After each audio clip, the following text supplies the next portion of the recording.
All right, Kalia, take a deep breath. Take it all in. You guys complete the sweep of the SoCon. At home in front of these fans. Describe your emotions. They're everywhere. We're talking about how the Bucks were much more of a guard-oriented team before, but they're a big-oriented team now. Let's look at just the last 4 games. I talked to a member of the Mercer coaching staff about what was said after that heartbreaking loss to Western Carolina, and he said from this point forward will be defined by how we respond to that start.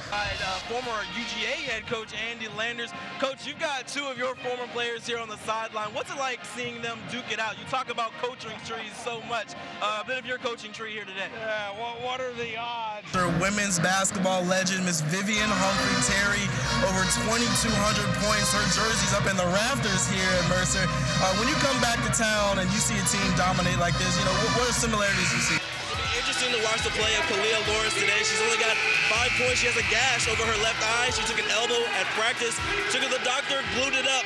But it'll be interesting how it plays. She said it hasn't affected her vision a whole much, but it did swell up this morning. So one thing to keep an eye on.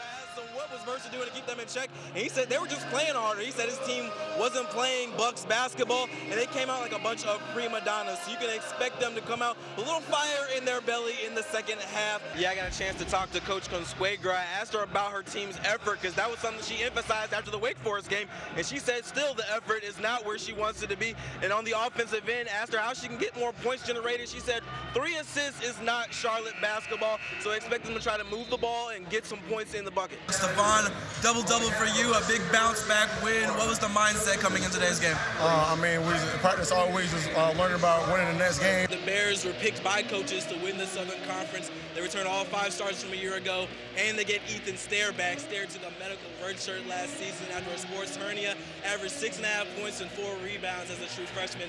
And in 2 games thus far, the exhibition and the UCF game, averaged 12.5 points, big impact off the bench. And it's one of those guys, you know what you're going to get from him night in and night out.